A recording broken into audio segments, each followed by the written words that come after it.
मध्ये आपलं स्वागत। 2014च्या निवडणुका लांब आहेत म्हणता म्हणता या निवडणुकांची आणि त्यानंतरच्या समीकरणांची चर्चा आता भलतीच रंगायला लागली आहे। भाजपचे ज्येष्ठ नेते लालकृष्ण अडवाणींच्या ब्लॉक स्फोटानंतर मंगळवारी शिवसेना प्रमुखांनीही एक वेगळाच धमाका केलाय। 2014 नंतर शरद पवार एनडीए सोबत येऊ शकतात असं म्हणत बाळासाहेबांनी एका नव्या राजकीय गणिताचं सूतोवाच केलंय। मनोहर जोशींनीही हेच गणित पुन्हा नव्याने मांडलंय। हे गणित जुळण्यासारखं आहे का? मुळात शिवसेना प्रमुखांनी व्यक्त केलेली ही शक्यता म्हणायची की पवारांना अप्रत्यक्षपणे दिलेलं आमंत्रण? आणि 2014 साली पवारांचं पंतप्रधान होण्याचं स्वप्न पूर्ण होऊ शकतं का? या प्रश्नांचा वेध घेऊया 2014चा पॉवर गेम याच्या खास कार्यक्रमात।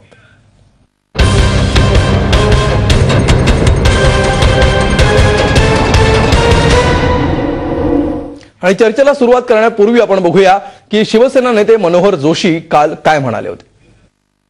बाळासाहेबांनी वारंवार सांगितलं की शरद पवार त्यांचे मित्र आहेत। आपल्या मैत्रीच्या म्हणजेच प्रेमाच्या दबावाखाली ते जर शरद पवारांना आणतील तर निश्चितच विरोधी पक्षांची ताकद त्यामुळे अधिक मजबूत होईल आणि मला वाटतं ती चांगली सुरुवात ठरू शकेल। मला हे नक्की माहिती आहे की कधी ना कधी करण्याचा शरद पवारांचा हा विचार पक्का आहे।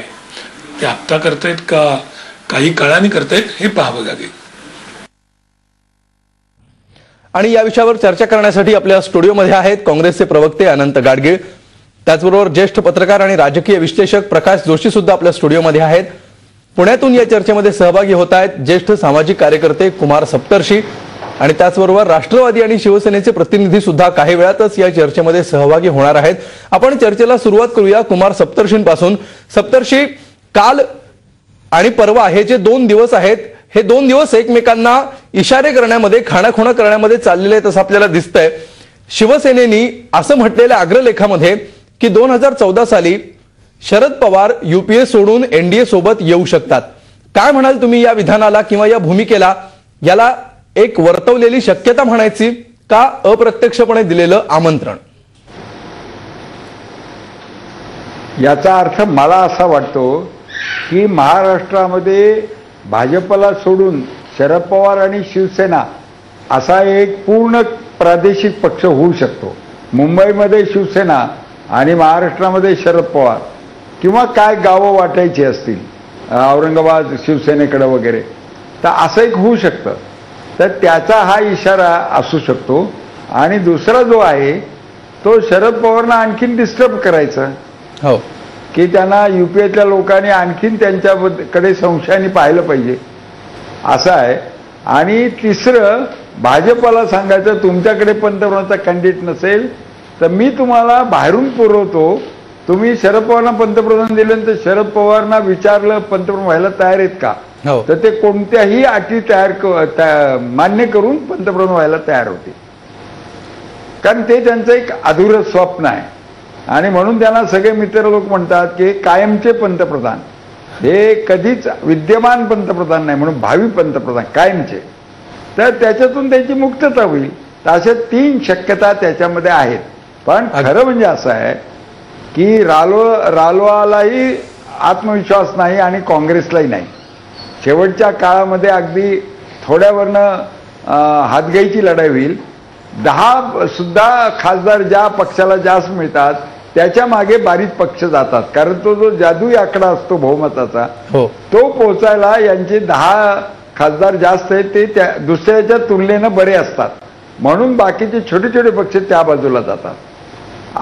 तर त्याच्यामध्ये रालोआला कुठेतरी कॉन्फिडन्स लूज होत चाललाय। एका बाजूला नितीश कुमार त्यांचा आत्मविश्वास घालवत आहेत, दुसऱ्या बाजूला मोदी घालवत आहेत, तिसऱ्या बाजूला अडवाणी तर ठाणच घेतलेले दिसतंय, म्हणजे प्रतिज्ञाच घेतलेली की मी जर पंतप्रधान होऊ शकत नसेल तर अन्य कोणी भाजपचा माझ्या हयातीत झाला तर ती माझ्या अस्तित्वावर टीका आहे। याला जमले नाही आणि त्या धाकट्याला जमले, नरेंद्र मोदीला जमले, गडकरीला जमले, तर भानगडच नको भाजपचं मेजॉरिटी होण्याची, असं त्यांनी ठाण मांडलेली दिसतंय। अशा 2-4 गोष्टी आहेत त्याच्यात आकार घेणार ते। पण अन्य मोठ्या शक्ती ज्या आल्यात आता, ते एक ममता बॅनर्जी आल्यात, एक नितीश कुमार आलेत आणि एक मुलायम सिंग आलेले। आणि प्रादेशिक पक्षांची आघाडी ही फारशी होत नसते असं माझं म्हणणं, म्हणजे टिकत नाही झाली तर. कारण प्रादेशिक पक्ष म्हणजे काय, आतापर्यंत इतिहास काढला तर प्रादेशिक पक्ष म्हणजे त्या त्या प्रांतातल्या बहुजन अशा जातीचा पक्ष.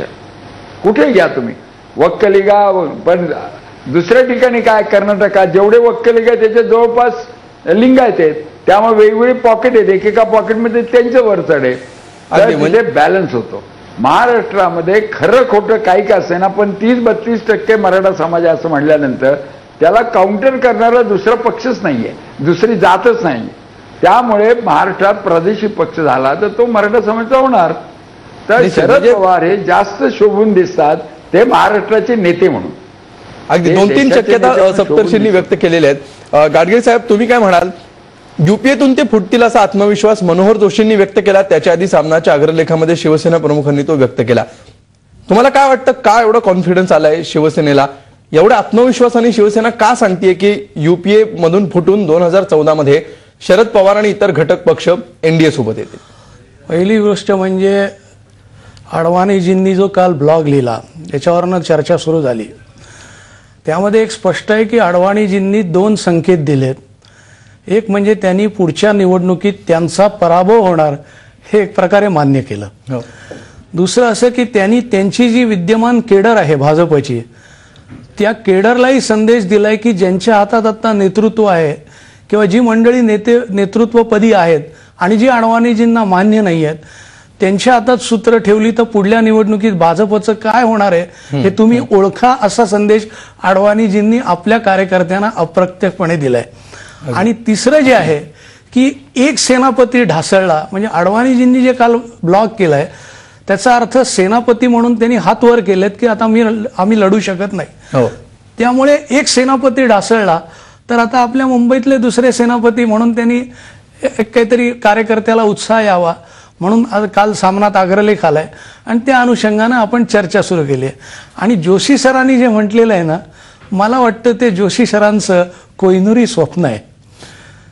हे केवळ स्वप्न आहे, असं होण्याची अजिबात शक्यता नाही हे तुम्ही कॉन्फिडेंटली सांगू शकता. हो, उलट मी तर पुढे जाऊन असं म्हणेन की सध्या शिवसेनेच्या कार्यकर्त्यांमध्ये जी चर्चा आहे की मनोहर जोशींसारख्या ज्येष्ठ नेत्याला शिवसेनेत ज्या पद्धतीची वागणूक सध्या दिली जाते ती बघता उद्या मनोहर जोशी शिवसेना सोडून आमच्यात किंवा दुसरीकडे गेले तर आश्चर्य वाटायला नको. अगदी आपल्यासोबत राष्ट्रवादीचे नेते जितेंद्र आव्हाड सुद्धा सहभागी झालेले आहेत. जितेंद्रजी, शिवसेनेने अग्रलेखामधून आणि त्यानंतर मनोहर जोशींनी दिलेल्या प्रतिक्रियेतून शरद पवार राष्ट्रवादी काँग्रेस 2014 साली एनडीए सोबत येईल, युपीए सोबत राहणार नाही असं ठामपणे म्हटलेलं आहे. तुम्हाला काय वाटतं, ही एक शक्यता म्हणून तुम्ही याच्याकडे बघता, एक आमंत्रण म्हणून बघता की अजून काही? एका बेजबाबदार व्यक्तीने केलेलं बेजबाबदार वक्तव्य एवढंच मनोहर जोशींच्या बाबतीत मला बोलता येईल. आणि सामना हे फार गांभीर्याने आम्ही काही घेत नाही, कारण का सामना हे शिवसेनेचं मुखपत्र आहे. ते शिवसैनिकांच्या विचारांपुरतं मर्यादित असावं. त्यांनी त्याच्यावर वाचावं, त्याच्यावर विचारमंथन करावं आणि सोडून द्यावं. त्याच्याशी आम्हाला काय करायचं आहे ते शिवसेनेपुरतं मर्यादित आहे. त्यांच्या पक्षामध्ये त्यांना काय सांगायचं त्यांना सांगू द्या. ते जनतेपर्यंत सामना जातो याच्यावर म्हणजे मी तरी स्वतः काय वाचत नाही सामना.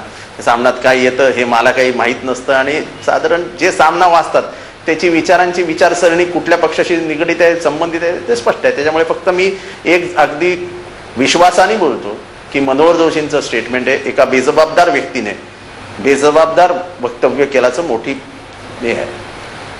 अगदी प्रकाशजी, तुम्ही काय म्हणाल? इतक्या वर्षांचा इतिहास, शरद पवारांनी वेळोवेळी सत्तेसाठी जी काही गणितं जमवलेली होती ती गणितं पाहता आणि शिवसेनेकडून आलेलं हे वक्तव्य पाहता, याचा तुम्ही कसा अर्थ लावाल? हे आमंत्रण आहे की ही अपेक्षा आहे की हा अंदाज आहे, काय म्हणाल? आपण जर बघितलं की 2014 साठी जी वाटचाल सुरू झालेली आहे ती प्रामुख्यानं बेरजेचं राजकारण, म्हणजे भाजप एका बाजूला आणि काँग्रेस एका बाजूला, हे दोन्ही महत्त्वाचे राष्ट्रीय पक्ष जे आहेत ते यापुढे बेरजेचं राजकारण करणार आहेत. आणि ह्या बेरजेच्या राजकारणामध्ये कुठला पक्ष कुठं जातोय हे महत्त्वाचं राहील. आपण जर शरद पवारांचा जर विचार केला आणि त्यांचा जर आतापर्यंतचा राजकीय इतिहास बघितला तर एक गोष्ट आपल्याला निश्चित ध्यानात येते, ती म्हणजे शरद पवार हे दरवेळेस आपला पर्याय जो असतात, अल्टरनेटिव्ह जे असतात ते कायम ओपन ठेवतात. त्यामुळे मला असं वाटतं की 2014च्या ज्या निवडणुका ज्या आहेत तर घोडा मैदान फार लांब आहेत.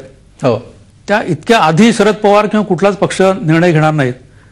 परंतु त्यावेळेसची परिस्थिती बघून शरद पवारांना जर असं वाटलं की एनडीए बरोबर जाऊन आपण प्राईम मिनिस्टर होऊ शकतो, तर मला असं वाटत नाही की तो निर्णय घेणार नाहीत. तो निर्णय त्यावेळेस घेण्यात येईल. आणि दुसरी एक गोष्ट आपण लक्षात ठेवली पाहिजे की 2014 मध्ये हो 2014 मध्ये 2 निवडणुका आहेत. पहिली लोकसभेची आणि महाराष्ट्राच्या दृष्टीने महत्वाची विधानसभेची. तर लोकसभेत काय निर्णय येतात याच्यानंतर मला असं वाटतं की निर्णय घेण्यात येतील. अगदी. आव्हाड साहेबांना याविषयी बोलायचं आहे. जितेंद्रजी आव्हाड बोला.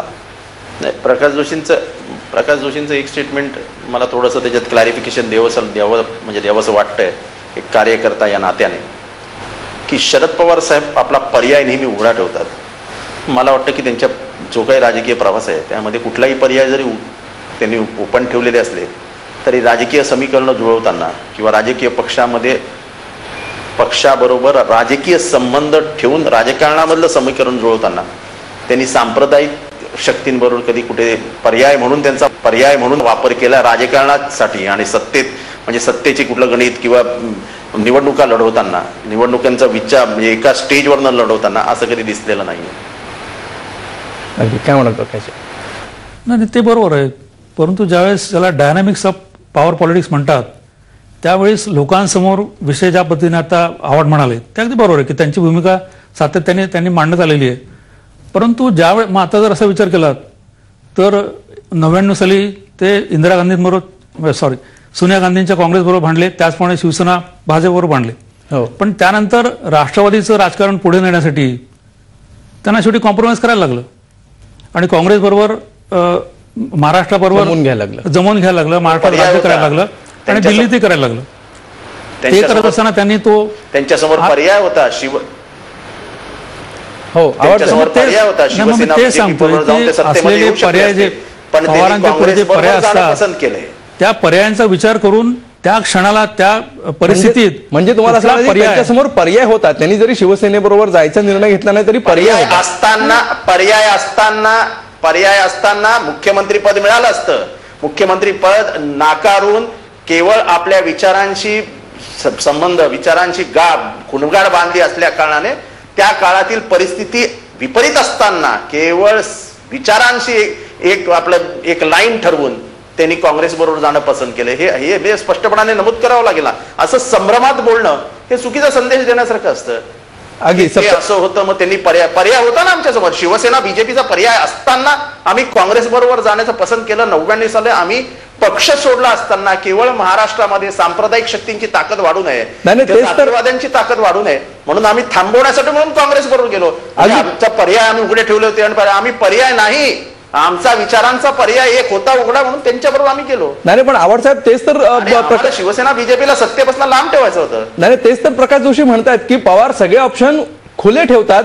ते कुठले स्वीकारतात हा मुद्दा वेगळा आहे. तुम्ही असं कसं काय पर्याय खुला कसं काय ठेवला? पर्याय कुठला कुठे ठेवला? आम्ही शिवसेना बीजेपी बरोबर भांडण केलं होतं. नाही तुम्ही पण म्हणलात की पवार साहेब मुख्यमंत्री होऊ शकले असते आणि म्हणून आम्ही काँग्रेस कधी तुम्ही आता म्हणालात की पवार मुख्यमंत्री होऊ शकले असते, शिवसेना भाजपसोबत जाऊ शकले असते, मात्र ते गेले नाही. काँग्रेसला राष्ट्रवादी काँग्रेसचा मुख्यमंत्री होऊ शकला असता असं मी म्हटलं. पवार साहेब मुख्यमंत्री 99 साली होणं एवढं राष्ट्रवादीचाच अगदी. सप्तर्षी याविषयी काय म्हणाल? जितेंद्र आव्हाडांचं असं म्हणणं आहे की पवार साहेब जो प्रकाश जोशींचा मुद्दा होता की ऑप्शन खुले ठेवत नाहीत, सांप्रदायिक शक्तींबरोबर जात नाहीत, विचारांचं राजकारण करतात. 2014 साली या निकषाचा जर आपण विचार केला जो आव्हाड सांगतायत तर तुमचं काय म्हणणं पडतंय? माझा जो अनुभव आहे आतापर्यंतचा शरद पवार मित्र असल्याने जरा थोडा जास्त आहे जितेंद्रपेक्षा. तर तो म्हणजे शरद पवार रोज नित्य ताजे राहायचा विचार करतात. म्हणजे काल काय आपण केलं त्याचा आजच्यावर परिणाम होऊ देत नाही, आज काय केलं त्याचा उद्यावर परिणाम होऊ देत नाही. म्हणून मी प्रकाशशी सहमत आहे की ते ऐन वेळेला निर्णय घेतात. आणि तुम्ही बघा जितेंद्र जे सांगतायत उदाहरण की त्यांना पर्याय होता, तर ह्या विधानसभेच्या मागच्या विधानसभेच्या वेळेला असं एक बसलं होतं की कोणतेही 2 पक्ष फुटून जरी एकत्र आले तरी 145 होत नव्हते. त्यावेळेला जे 11 लोक होते